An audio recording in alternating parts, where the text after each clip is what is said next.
On August 28, 2016, Nasyrova got in touch with Olga, a Ukrainian immigrant beautician from New York.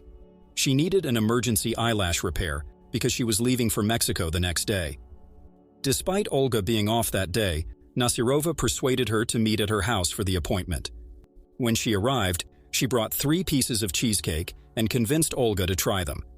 After about 20 minutes, Olga felt unwell and eventually passed out.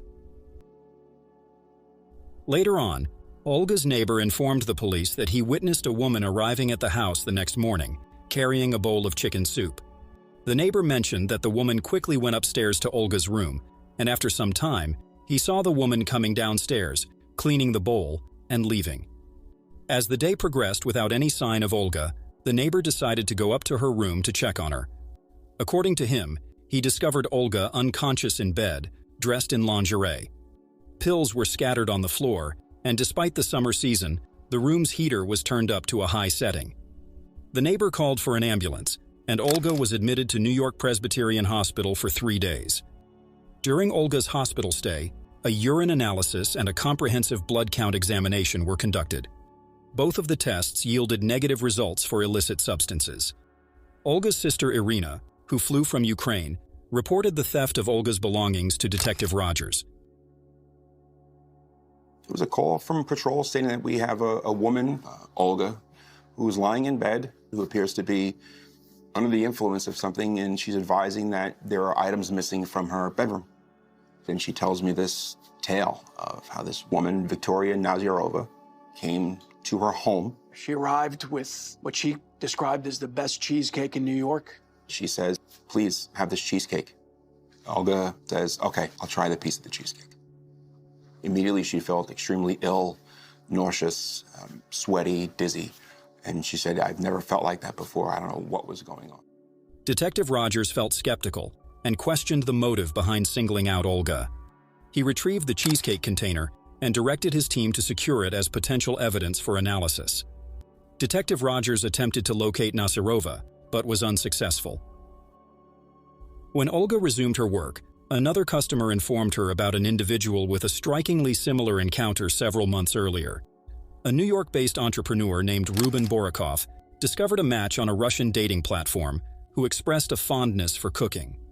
This individual was none other than Viktoria Nasyrova. Subsequently, the two made plans to meet for dinner. During their meeting, Nasyrova served Ruben a portion of fish. Alarmingly, upon tasting it, he immediately lost consciousness. Ruben recounted that Nasyrova took advantage of his unconscious state, making off with his cash and credit cards.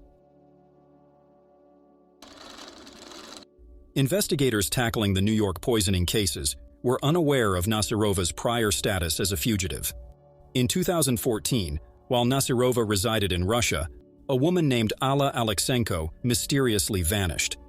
Nadia Ford, Alexenko's daughter who was living in New York, began looking into her mother's disappearance and suspected Nasyrova's involvement. In response, Interpol issued an international alert, commonly referred to as a red notice, for Nasyrova. However, the authorities were unable to locate her.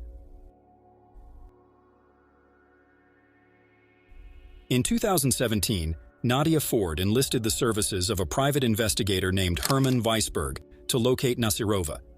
Through a thorough examination of Nasyrova's Facebook profile, Weisberg discovered that she resided in Sheepshead Bay, a Russian neighborhood in Brooklyn.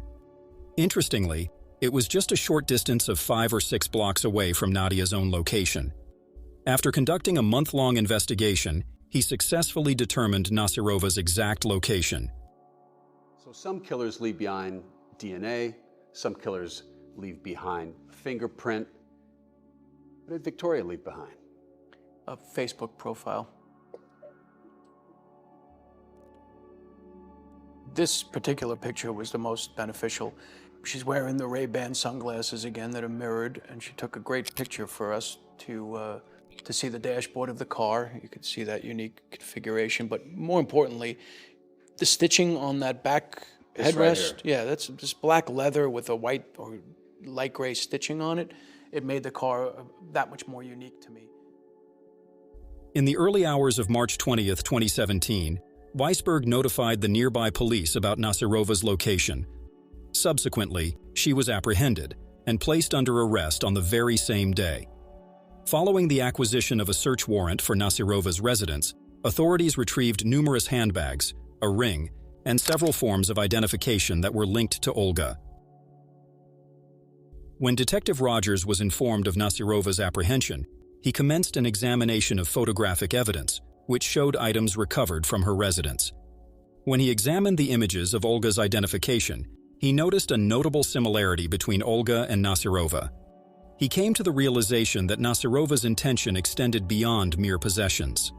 It became clear to him that Nasyrova had a desire to steal Olga's identity. Detective Rogers had the cheesecake container examined at 2 forensic labs. Results revealed the presence of phenazepam, a dangerous sedative primarily found in Russia, and its impact is heightened in warm conditions. It's worth remembering that when Olga was discovered in her room, the temperature had been set high, despite the already warm August weather. Nasyrova's DNA was also found on the container, strengthening Rogers' belief that the assault was a premeditated murder attempt. After being in custody for nearly 6 years, with some delays due to the pandemic, the trial started on January 30, 2023. The jury took about an hour and a half to discuss, and then declared Nasyrova guilty of attempted murder. Consequently, she was sentenced to 21 years in prison. You are an extremely dangerous woman. I sentence you to 21 years in jail.